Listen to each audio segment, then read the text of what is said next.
और इधर यूपी के बंटवारे वाले बयानों से हलचल बढ़ी तो इधर देश की राजनीति में हिंदू जातियों के बंटवारे पर जबरदस्त घमासान छिड़ा है।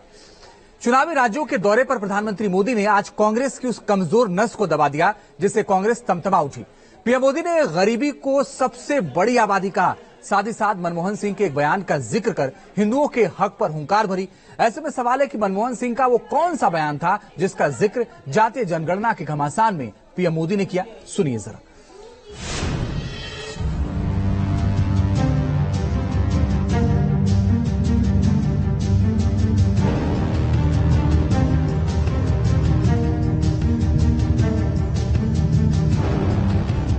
मेरे लिए गरीब ही सबसे बड़ी आबादी है।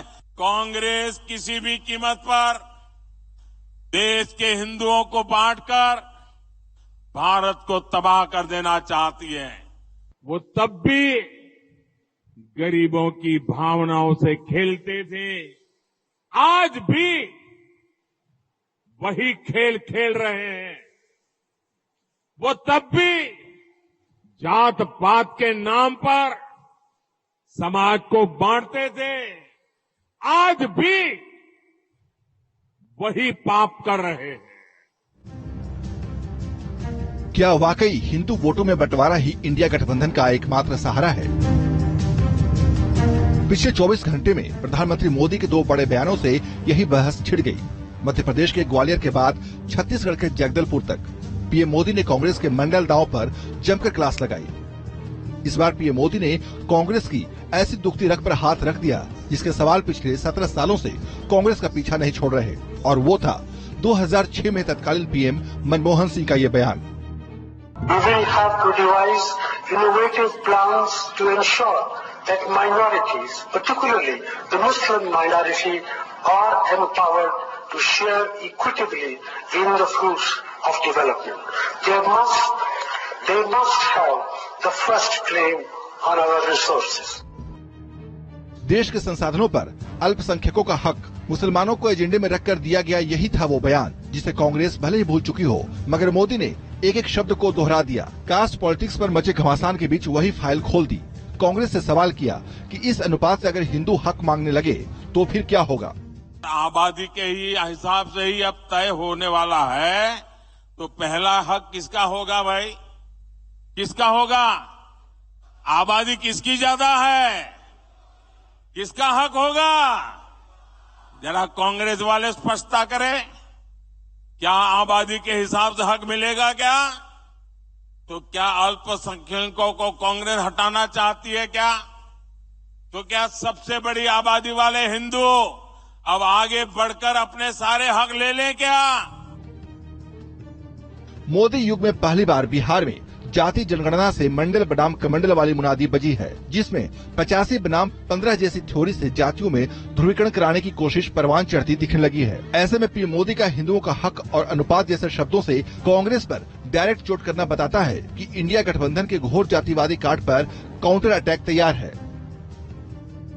इंडिया गठबंधन के चाणक्य नीतीश कुमार का कद विपक्षी एकता में बढ़ चुका है। भले ही उन्हें संयोजक न बनाया गया हो, मगर बिहार में जाति जनगणना के आंकड़े जारी करने के बाद नीतीश खेमा बम है। लालू के एमवाई फैक्टर और नीतीश के अति पिछड़ा वर्ग का आंकड़ा ही 80% वाले कांट को छू लेता है। नीतीश सरकार के जातीय जनगणना को समर्थन देने वाली बीजेपी जनगणना के आंकड़ों पर सवाल दाग रही है, जबकि नीतीश सरकार शीतकालीन सत्र में जनगणना के आंकड़ों को पेश करने का प्लान लॉक कर चुकी है। जो हम लोग बिहार में कर रहे हैं, कोई आज तक किया है? क्या काम किए शेड्यूल कास्ट? क्या काम किए शेड्यूल ट्राइब? अति पिछड़ा को अभी भी मान्यता दिए हैं पूरे देश में, बोलिए। इन सबके बीच राजनीति के जानकार मानते हैं कि मंडल पार्ट 2 की बिसात से नीतीश लालू मोलभाव की ताकत में आ गए हैं। सिग्निफिकेंट असर होगा राष्ट्रीय राजनीति पर, क्योंकि अब मांग उठेगी अन्य राज्यों में, और यही मांग शुरू हो गई है बिहार से। लालू जी ने कहा है, अब नीतीश भी कर रहे हैं, और प्रत्यक्ष रूप से कि हाँ, जितनी भागीदारी, इसका क्या अर्थ हुआ? दूसरी बात कह रहे हैं कि अगर हम सत्ता में केंद्र में आते हैं, लालू जी कर रहे हैं, तो हम राष्ट्रीय स्तर पर जनगणना कराएंगे, तो स्वाभाविक है कि इसका असर होगा। बिहार में जातीय जनगणना के आंकड़े जारी होने के बाद दबाव कांग्रेस पर बढ़ गया है। कर्नाटक सरकार से सोशल एंड एजुकेशन सर्वे जारी करने की मांग खुद कांग्रेस नेता ने उठाई है। आपको बता दें कि पिछले कार्यकाल में सिद्धारमैया ने ही राज्य में सर्वे कराने का आदेश दिया था, जिसकी रिपोर्ट सरकार गिरने के बाद ठंडे बस्ते में चली गई थी। अब कांग्रेस के पास पूर्ण बहुमत की सरकार है और नीतीश मॉडल जैसे कदम उठाने की घड़ी भी। ऐसे में नजरें टिक गई हैं कि ओबीसी आरक्षण की मांग करने वाली कांग्रेस क्या अपने गढ़ में ओबीसी आंदोलन को हवा देने का रिस्क उठाएगी।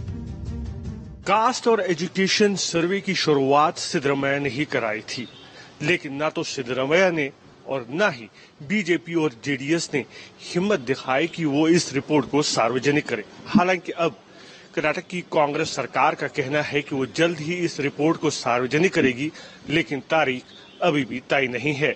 वीडियो जर्नलिस्ट मोनीश के साथ यासर मुश्ताक, न्यूज नेशन, बेंगलुरु।